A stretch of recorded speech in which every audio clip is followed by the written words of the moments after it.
El aire de la Ciudad de México amanecía denso aquella mañana de febrero de 1994.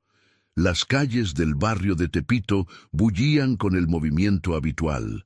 Vendedores acomodando sus puestos, niños corriendo hacia la escuela, y el olor penetrante del café recién hecho mezclándose con el escape de los microbuses. En medio de ese caos organizado, la familia Méndez vivía en un modesto departamento de 3 habitaciones en un edificio de ladrillo descascarado, en la calle Matamoros. Carolina Méndez, de 37 años, era una mujer de complexión delgada pero de mirada firme, con el cabello negro recogido siempre en una trenza que le caía sobre el hombro derecho. Trabajaba como costurera en un taller textil cercano, donde pasaba largas jornadas frente a una máquina Singer que conocía mejor que a sí misma. Sus hijas, Daniela de 14 años y Sofía de 11, asistían a la secundaria pública Benito Juárez, a 4 cuadras de casa. Daniela era callada, estudiosa, con una pasión secreta por la poesía que escribía en cuadernos de pasta dura.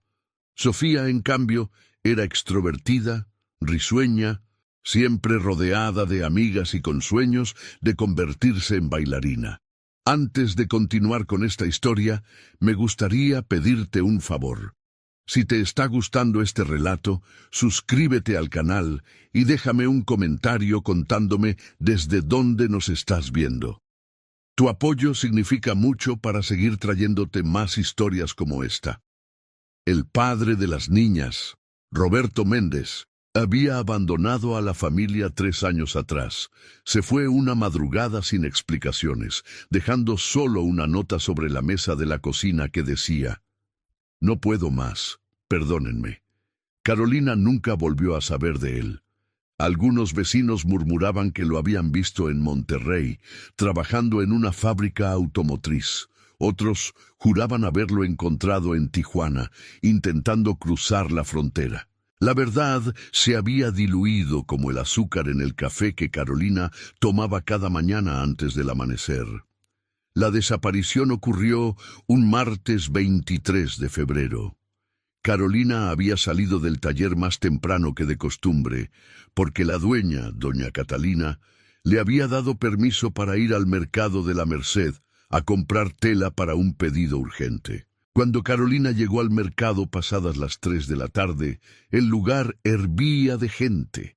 Puestos repletos de verduras, frutas exóticas, especias que impregnaban el aire, vendedores gritando precios y regateos interminables.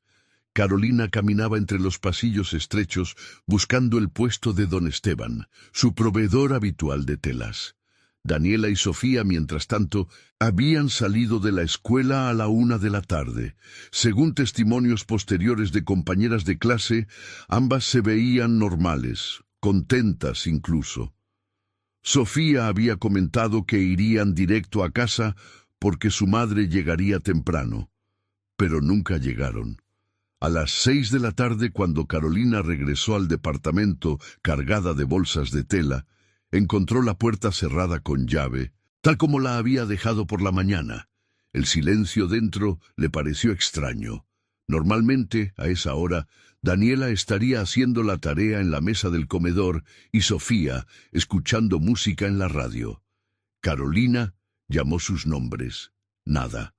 Revisó las 3 habitaciones, el baño diminuto, hasta el balcón que daba a un patio interior lleno de ropa tendida. Nada. El pánico comenzó como una sensación fría en el estómago. Carolina bajó corriendo las escaleras, preguntándoles a los vecinos si habían visto a las niñas. Doña Remedios, del segundo piso, dijo que no. Don Arnulfo, del primero, tampoco. Fue la señora Lupita, que vivía justo enfrente, quien mencionó algo inquietante. «Vi a tus hijas como a las 2 de la tarde, Caro. Iban con una mujer. No la conocía. Era alta, usaba lentes oscuros y un sombrero de ala ancha. Pensé que era alguna tía tuya». Carolina no tenía hermanas. Sus únicos familiares vivían en Oaxaca, a más de 500 kilómetros. El corazón le latía tan fuerte que sentía que se le saldría del pecho. Corrió a la delegación de policía más cercana. En el escritorio de guardia, un agente de mediana edad con bigote espeso y uniforme arrugado la atendió con desgano. «Señora, las muchachas seguro fueron a casa de una amiga y se les hizo tarde. Regrese mañana si no aparecen». Carolina suplicó, insistió, golpeó el escritorio con las manos. Finalmente, el agente aceptó tomar la denuncia, pero le dijo que debían pasar 24 horas antes de considerarlo una desaparición oficial. Esa noche, Carolina no durmió. Salió a caminar por las calles de Tepito, gritando los nombres de sus hijas hasta quedar ronca. Tocó puertas, habló con vendedores ambulantes, con vigilantes nocturnos, con cualquiera que pudiera haberlas visto. Nadie sabía nada. A las 4 de la mañana, exhausta y desesperada, regresó al departamento vacío. Se sentó en el sofá donde Sofía solía acurrucarse a ver la televisión y lloró hasta que el cielo comenzó a aclararse. Al día siguiente, la policía inició una investigación formal. El agente encargado, el comandante Héctor Salgado, era un hombre de 52 años, veterano de la corporación, con la cara marcada por cicatrices de acné antiguo y una mirada que había visto demasiado. Interrogó a Carolina durante 2 horas. Quería saber todo: horarios, rutinas, amistades de las niñas, enemigos posibles, deudas, problemas familiares. Carolina respondió cada pregunta con la precisión del dolor. No, no tenían enemigos. No, no debían dinero a nadie.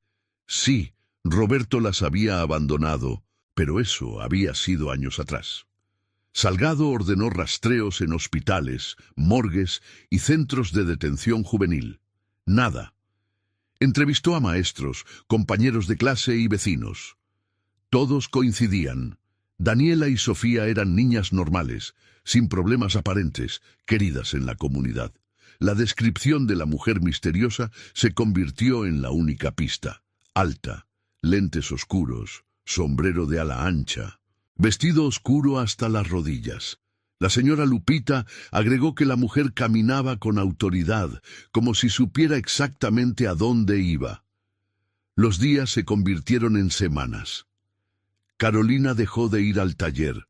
Doña Catalina le guardó el puesto, pero después de un mes tuvo que contratar a alguien más. Carolina pasaba las mañanas pegando volantes con las fotos de sus hijas en postes de luz, paredes, mercados. Las tardes las dedicaba a visitar hospitales, asilos, cualquier lugar donde pudieran estar. Las noches eran un infierno de insomnio y pesadillas. Perdió 10 kilos. Sus ojos se hundieron. La trenza que siempre llevaba con orgullo comenzó a mostrar canas prematuras. La prensa cubrió el caso durante las primeras 2 semanas. Madre busca desesperadamente a sus 2 hijas desaparecidas en Tepito, decía el titular de El Universal. Aparecieron fotos de Carolina sosteniendo fotografías escolares de Daniela y Sofía. Hubo una conferencia de prensa donde el comandante Salgado pidió a la ciudadanía cualquier información. El teléfono de la delegación sonó durante días, llamadas anónimas, pistas falsas, extorsionadores que pedían dinero a cambio de información. Nada conducía a nada. Un mes después de la desaparición, un testigo anónimo llamó a la policía diciendo que había visto a 3 mujeres, una adulta y 2 adolescentes, subiendo a un autobús con destino a Guadalajara en la terminal del norte. El comandante Salgado viajó personalmente a Guadalajara con fotografías de Carolina y las niñas. Rastreó terminales de autobuses, hoteles baratos, refugios. Habló con policías locales. Regresó a la Ciudad de México una semana después con las manos vacías y la convicción de que la pista era falsa. Los meses pasaron. La historia salió de los periódicos. La gente del barrio dejó de preguntar. Carolina se convirtió en una figura fantasmal, caminando por las calles con volantes desteñidos en las manos, hablando con cualquiera que quisiera escucharla. Algunos vecinos comenzaron a evitarla, incómodos con su dolor perpetuo. Otros, como doña Remedios y don Arnulfo, le llevaban comida de vez en cuando, sabiendo que apenas probaba bocado. El comandante Salgado siguió trabajando el caso, pero con recursos cada vez más limitados. La Ciudad de México era un océano de crímenes, homicidios, secuestros, robos. 3 desapariciones más, por devastadoras que fueran, no podían monopolizar su atención. Sin embargo, algo en la mirada de Carolina lo mantenía regresando. Cada 2 semanas visitaba el departamento de Tepito, revisaba notas, hacía llamadas. «No voy a rendirme, señora Méndez», le decía. Y Carolina, con los ojos secos de tanto llorar, apenas asentía. En 1995, un año después de la desaparición, Carolina recibió una llamada anónima. Una voz masculina, grave y distorsionada, le dijo: «Tus hijas están vivas. Están en un lugar seguro. No las busques más». Antes de que pudiera responder, la línea se cortó. Carolina corrió a la delegación. El comandante Salgado intentó rastrear la llamada, pero había sido hecha desde un teléfono público en el centro de la ciudad. Imposible de rastrear. «¿Cree que sea verdad?», preguntó Carolina, con un hilo de esperanza en la voz. Salgado no quiso mentirle. «No lo sé, señora. Podría ser un cruel engaño». Los años siguientes fueron una nebulosa de dolor crónico. Carolina consiguió trabajo de nuevo, esta vez limpiando casas en la colonia Polanco, donde las familias adineradas vivían en mansiones con jardines cuidados. El contraste entre esas vidas privilegiadas y su infierno personal era insoportable. Pero necesitaba dinero, necesitaba comer, necesitaba pagar el alquiler del departamento donde guardaba las habitaciones de sus hijas, exactamente como las dejaron. La cama de Daniela con su edredón azul, sus cuadernos de poesía apilados en el buró, la cama de Sofía con peluches alineados contra la pared, sus zapatillas de ballet colgadas en un clavo. En 1998, 4 años después de la desaparición, el comandante Salgado fue transferido a otra delegación. Su sucesor, un joven agente llamado Rodrigo Navarro, revisó el expediente por cortesía, pero le dijo a Carolina con brutal honestidad: «Señora, después de tanto tiempo, las probabilidades son mínimas. Debería considerar cerrar este capítulo». Carolina lo miró con una intensidad que lo hizo retroceder. «Mis hijas están vivas. Lo sé. Una madre lo sabe». Navarro no insistió. Los años pasaron como una procesión lenta de días idénticos. Carolina envejeció prematuramente. A los 45 años parecía de 60. Su cuerpo estaba encorvado por el peso invisible del duelo perpetuo. Seguía pegando volantes, ahora amarillentos y rasgados por el tiempo. Seguía preguntando a desconocidos en mercados y terminales de autobuses. Algunos la recordaban de años atrás y la saludaban con lástima. Otros, nuevos en el barrio, la veían como una loca más de las muchas que deambulaban por la ciudad. En 2003, 9 años después de la desaparición, Carolina sufrió un colapso nervioso. La encontraron en el metro Pino Suárez, gritando los nombres de sus hijas y mostrando fotografías antiguas a pasajeros asustados. La llevaron a un hospital psiquiátrico donde permaneció internada 3 semanas. Los médicos le diagnosticaron depresión severa y duelo complicado.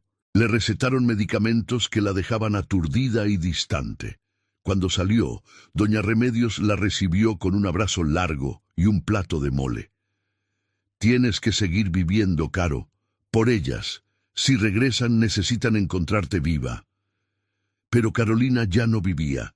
Existía, se levantaba, iba a trabajar, regresaba, comía poco, dormía menos. Los fines de semana visitaba iglesias, encendía veladoras, rezaba a santos que nunca le respondían. Hablaba con sacerdotes que le ofrecían consuelo vacío. Dios tiene un plan, le decían. Carolina había dejado de creer en planes divinos. En 2007, 13 años después de la desaparición, el caso fue oficialmente archivado. El nuevo comandante de la delegación, un hombre llamado Mario Vega, le explicó a Carolina que sin nuevas pistas ni evidencia, el expediente se cerraría. Eso no significa que olvidemos a sus hijas, señora. Significa que legalmente no podemos hacer más. Carolina no protestó. Estaba demasiado cansada. Firmó los papeles con mano temblorosa y salió de la delegación bajo una lluvia fina que mojaba la ciudad. 2 años pasaron en relativa calma, o más bien en la quietud de la resignación. Carolina cumplió 52 años en 2009. Seguía limpiando casas, seguía viviendo en el mismo departamento de Tepito. Las habitaciones de sus hijas permanecían intactas, cubiertas ahora de polvo que ella limpiaba religiosamente cada domingo. Había adelgazado tanto que su ropa le quedaba grande. Sus manos, antes hábiles con la aguja y el hilo, temblaban constantemente por los años de medicamentos psiquiátricos. Fue un miércoles 25 de marzo de 2009, 15 años después de la desaparición, cuando todo cambió. Carolina había terminado de limpiar una casa en Polanco y regresaba en el metro, cargando su bolsa de mandado y una bolsa con sobras de comida que la señora de la casa le había dado. Bajó en la estación Tepito y caminó por las calles familiares hacia su edificio. Era casi de noche. Las luces de los puestos callejeros comenzaban a encenderse. El olor a carnitas y tortillas recién hechas llenaba el aire. Cuando llegó al edificio, vio algo que la hizo detenerse en seco. Había una mujer sentada en los escalones de la entrada. Era joven, quizás de 29 o 30 años. Vestía ropa oscura y gastada. Su cabello negro y largo caía sobre sus hombros, pero eran sus ojos los que hicieron que el corazón de Carolina se detuviera. Esos ojos, los conocía. Los había visto en fotografías durante 15 años. Los había soñado en 1000 pesadillas. «Mamá», dijo la mujer con voz quebrada. Carolina soltó las bolsas. Las naranjas rodaron por la acera. El mundo comenzó a girar. «¿Daniela?», susurró. La mujer se levantó lentamente, como si cada movimiento le costara un esfuerzo sobrehumano. «Soy yo, mamá. Regresé». Carolina dio 2 pasos hacia adelante y se derrumbó. Daniela corrió a sostenerla. Allí, en los escalones de ese edificio de Tepito, madre e hija se abrazaron por primera vez en 15 años. Carolina temblaba incontrolablemente. Daniela lloraba en silencio. Los vecinos que pasaban se detenían confundidos, observando la escena con curiosidad. Doña Remedios, que bajaba de hacer compras, reconoció a Daniela de inmediato. Se llevó las manos a la boca. «Dios santo, es Daniela. Regresó». La noticia corrió por el edificio como fuego en papel seco. En minutos, vecinos de todos los pisos bajaron. Algunos lloraban, otros abrazaban a Carolina. Don Arnulfo llamó a la delegación. Dentro del departamento, Carolina no podía dejar de tocar a Daniela, como si necesitara confirmar que era real. Le tocaba el rostro, el cabello, las manos. Daniela se dejaba hacer, con los ojos fijos en el suelo. Carolina notó que su hija estaba delgada, demasiado delgada. Tenía ojeras profundas, sus manos mostraban callos y cicatrices, pero estaba viva. Estaba allí. «¿Dónde está Sofía?», preguntó Carolina finalmente, temiendo la respuesta. Daniela cerró los ojos. Cuando los abrió, estaban llenos de lágrimas. «Mamá, hay cosas que necesito contarte, cosas terribles, pero primero necesito que sepas que hice todo lo que pude para protegerla, todo». El comandante Mario Vega llegó al departamento 40 minutos después con 2 agentes. Encontró a Carolina y Daniela sentadas en el sofá, abrazadas, Vega era un hombre profesional de 48 años, con cabello canoso y una cicatriz en la mejilla izquierda producto de un enfrentamiento años atrás. Había leído el expediente de las Méndez apenas esa tarde después de recibir la llamada de don Arnulfo. «Señorita Méndez», dijo Vega con tono suave, «sé que esto es difícil, pero necesito que me cuente qué pasó. ¿Dónde ha estado estos 15 años? ¿Qué le sucedió a usted y a su hermana?» Daniela miró a su madre, buscando permiso. Carolina asintió, apretándole la mano. Daniela respiró profundo y comenzó a hablar. Aquel día Sofía y yo salimos de la escuela como siempre. Íbamos caminando por la calle Matamoros, cuando una mujer se nos acercó. Era alta, usaba lentes oscuros y un sombrero. Nos dijo que nuestra mamá había tenido un accidente en el mercado y que nos enviaba a buscarlas. Sofía se asustó mucho. Yo también, pero intenté mantener la calma. La mujer dijo que tenía un coche cerca y que nos llevaría al hospital. Éramos niñas, comandante, estábamos asustadas, le creímos. Vega tomaba notas en una libreta pequeña. ¿Recuerda cómo era el coche? Era una camioneta blanca. No recuerdo la marca. Adentro había un hombre al volante. No hablaba. La mujer nos hizo subir atrás. Apenas cerraron las puertas, supe que algo estaba mal. Intenté abrir la puerta, pero estaba trabada. La mujer nos tapó la boca con un trapo que olía raro. Lo siguiente que recuerdo es despertar en un cuarto oscuro. Carolina se llevó las manos a la boca conteniendo un sollozo. Daniela continuó. Era un sótano. No había ventanas, solo una puerta de metal con un candado por fuera. Sofía estaba a mi lado, todavía dormida. Cuando despertó, empezó a llorar. Yo intenté calmarla, pero también tenía miedo. No sabíamos dónde estábamos. Horas después la puerta se abrió. Entraron la mujer y el hombre. Nos dijeron que ahora éramos parte de su familia, que nuestra madre nos había vendido porque no podía mantenernos. Sofía gritó que era mentira. La mujer la abofeteó tan fuerte que la tiró al suelo. Vega dejó de escribir. ¿Le dijeron sus nombres? La mujer se hacía llamar Matilde, el hombre era Jorge, pero no creo que fueran sus nombres reales. Nos llevaron a una casa en las afueras de la ciudad, no sé exactamente dónde. El viaje duró horas. Cuando llegamos, había otras niñas allí, 4 más, todas menores de 15 años, todas asustadas. ¿Qué pasó en esa casa, Daniela?, preguntó Vega, aunque temía la respuesta.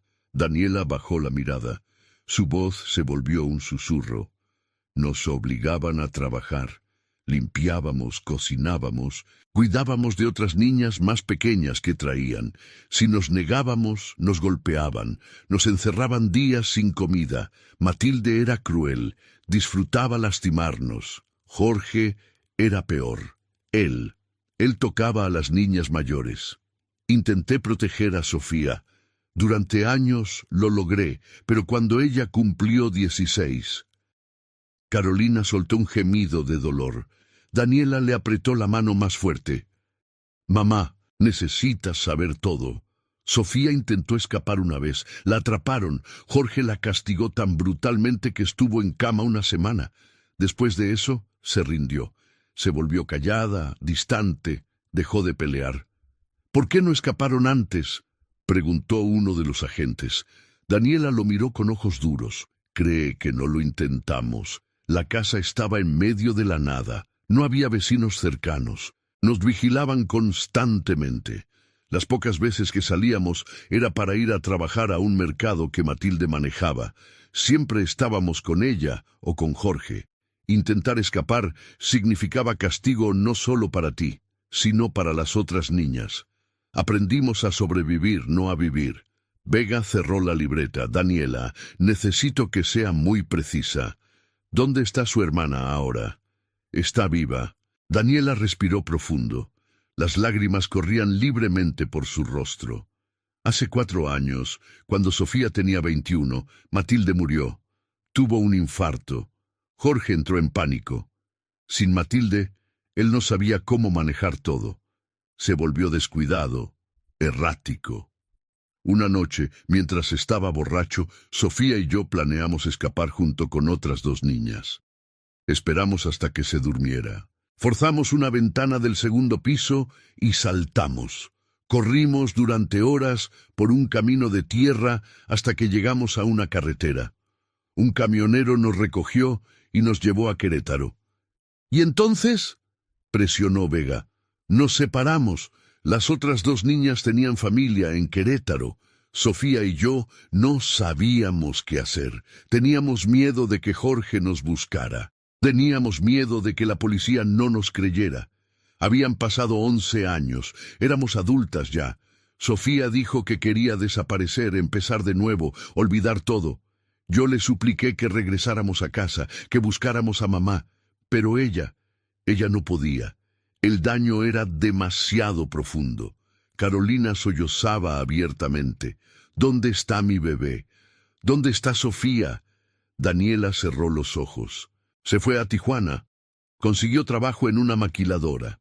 Me llamaba cada 2 meses desde un teléfono público. Siempre me decía que estaba bien, que estaba construyendo una vida. Pero yo sabía que estaba rota por dentro. La última vez que hablé con ella fue hace 6 meses.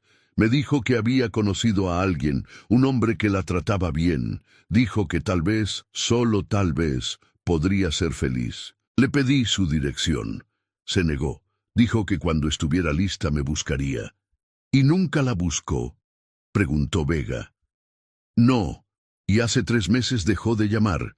Intenté localizarla. Fui a Tijuana. Busqué en las maquiladoras. Nadie la conocía o nadie quería hablar. Es como si se hubiera desvanecido otra vez. Por eso regresé, porque necesitaba contarle a mi mamá la verdad.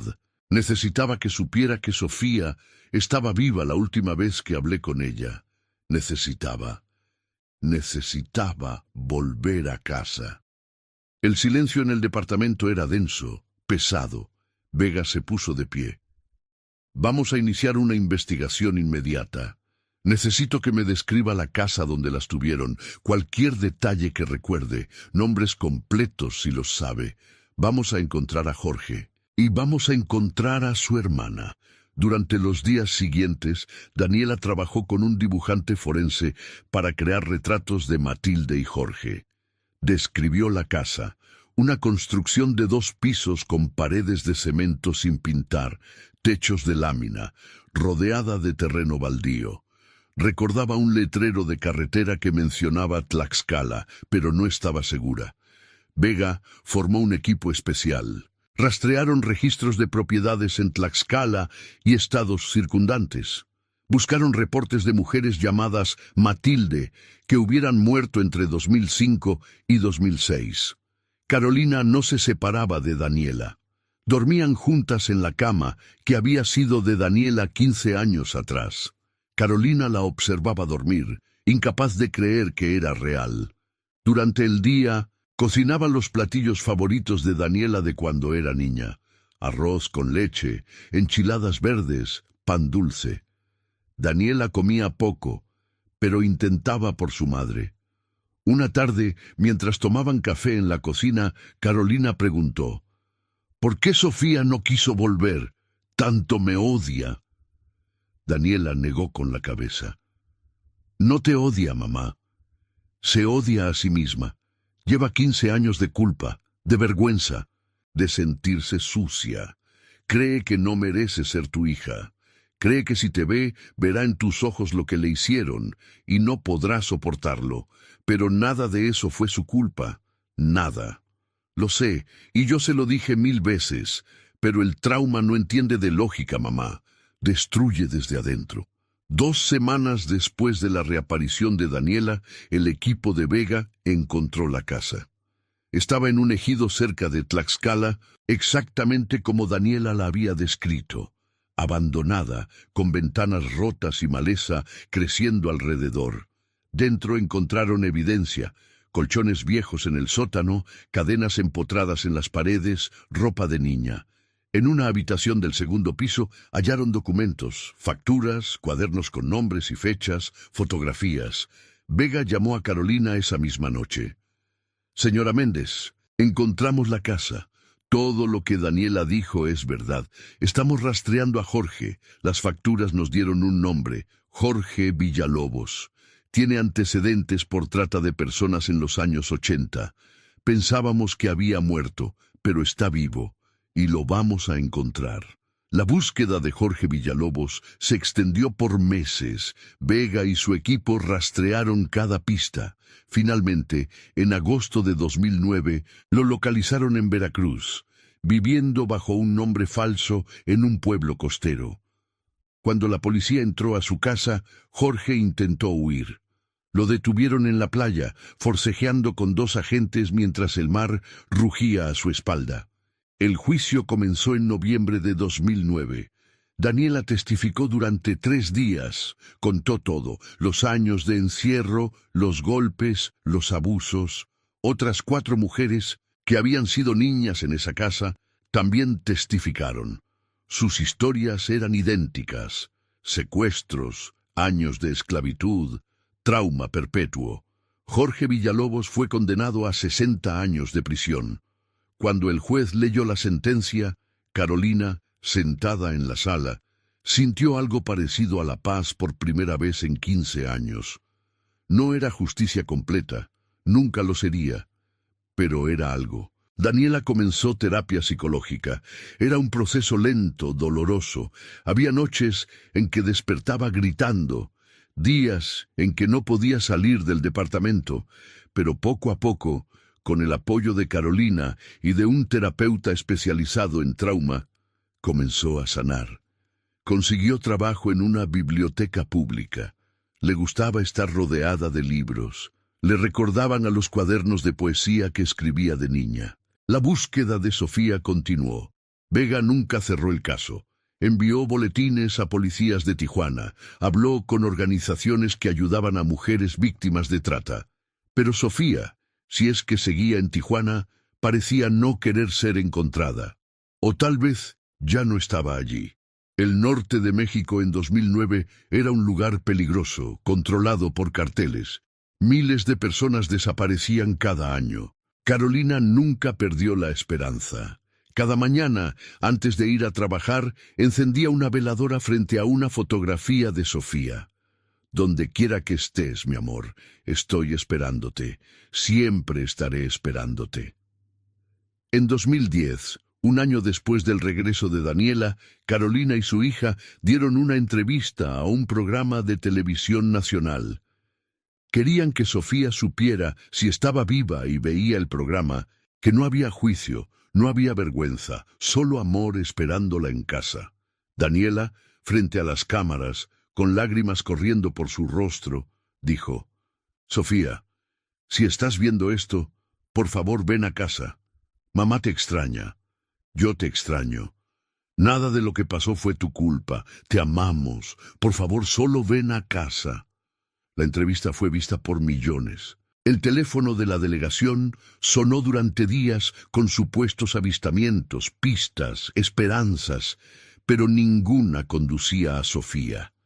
Vega siguió cada pista con la dedicación de un hombre que había visto demasiada oscuridad y necesitaba creer en la luz. Los años pasaron. Daniela se casó en 2013 con un hombre llamado Felipe, un maestro de primaria que la trataba con ternura infinita. Carolina lloró en la boda, pero eran lágrimas de alegría mezcladas con tristeza. Sofía debería estar allí. En 2015, Daniela tuvo una hija. La llamaron Sofía, en honor a la tía que nunca conoció. Carolina cargaba a la bebé y le susurraba historias sobre su otra Sofía, la que algún día regresaría. En 2018, 24 años después de la desaparición original, llegó una carta. No tenía remitente. El matasellos decía Tijuana. Dentro, una hoja de papel con letra temblorosa. Mamá, Daniela, estoy viva, estoy en un lugar seguro. He construido una vida aquí. No puedo volver todavía. Tal vez nunca pueda, pero necesitaba que supieran que pienso en ustedes cada día, que las amo, que la niña que fui todavía vive en algún lugar profundo dentro de mí. Cuiden de la pequeña Sofía. Díganle que su tía la ama, aunque nunca la conozca. Perdónenme, por favor, perdónenme. Carolina leyó la carta 100 veces. La sostuvo contra su pecho. Lloró hasta quedarse sin lágrimas. Daniela la abrazó. Está viva, mamá. Eso es lo que importa. Está viva. Vega, ahora retirado pero aún interesado en el caso, analizó la carta. La letra coincidía con muestras de cuadernos escolares de Sofía que Carolina había guardado. Era auténtica. Sofía estaba viva, pero había elegido el exilio del alma, ese lugar donde los sobrevivientes a veces tienen que vivir para poder respirar. Hoy, en 2026, 32 años después de aquel terrible día de febrero, Carolina tiene 73 años. Vive con Daniela, Felipe y la pequeña Sofía, que ahora tiene 11 años, la misma edad que su tía cuando desapareció. Carolina ya no limpia casas. Su cuerpo, debilitado por décadas de dolor, ya no puede. Pero todas las mañanas, sin falta, enciende una veladora frente a las fotografías de sus dos hijas. Una está en casa, la otra está en algún lugar del vasto mundo, llevando sus cicatrices como una segunda piel. Daniela trabaja ahora como consejera en un centro de ayuda para mujeres víctimas de violencia. Usa su historia para dar esperanza a otras. Si yo pude salir, les dice, ustedes también pueden. La habitación de Sofía permanece intacta, su cama con peluches, sus zapatillas de ballet colgadas. Carolina la limpia cada domingo, esperando el día en que la puerta se abra y su hija menor cruce el umbral. Sabe, en el fondo de su corazón, que tal vez ese día nunca llegue. Pero la esperanza, esa cosa terca y dolorosa, no se rinde. La pequeña Sofía, que crece vibrante y curiosa, pregunta a veces por su tía. Carolina le muestra fotografías, le cuenta historias de la Sofía que bailaba y reía. ¿Volverá algún día?, pregunta la niña. Carolina sonríe con tristeza. No lo sé, mi amor, pero si no vuelve, la recordaremos y seguiremos amándola. Porque así es como sobrevive la gente que amamos, en nuestros corazones, en nuestras historias, en tu nombre. El comandante Vega, ahora de 72 años, visita a Carolina cada pocos meses. Toman café, hablan de la vida. A veces, cuando el silencio se extiende entre ellos, Vega dice, «Nunca cerré el expediente, ¿sabe? Oficialmente sí, pero en mi cabeza sigue abierto. Si Sofía algún día decide volver, quiero estar listo para recibirla». En Tijuana, en una casa modesta cerca del mar, una mujer de 43 años vive bajo un nombre que no es el suyo. Trabaja en una florería, tiene un gato, lee poesía en las noches. A veces, cuando el dolor es demasiado, escribe cartas que nunca envía. «Mamá», comienzan, «te extraño tanto que me duele respirar». La mujer sabe que podría tomar un autobús mañana y llegar a la Ciudad de México en 2 días. Sabe que su madre y su hermana la esperan. Pero el peso de 15 años de horror es una cadena invisible que la mantiene donde está. Tal vez algún día encuentre el valor. Tal vez no. Mientras tanto, en Tepito, Carolina se sienta en el balcón cada atardecer, mirando la calle, esperando. Daniela se une a ella a veces, sosteniendo su mano. No hablan. No necesitan hacerlo.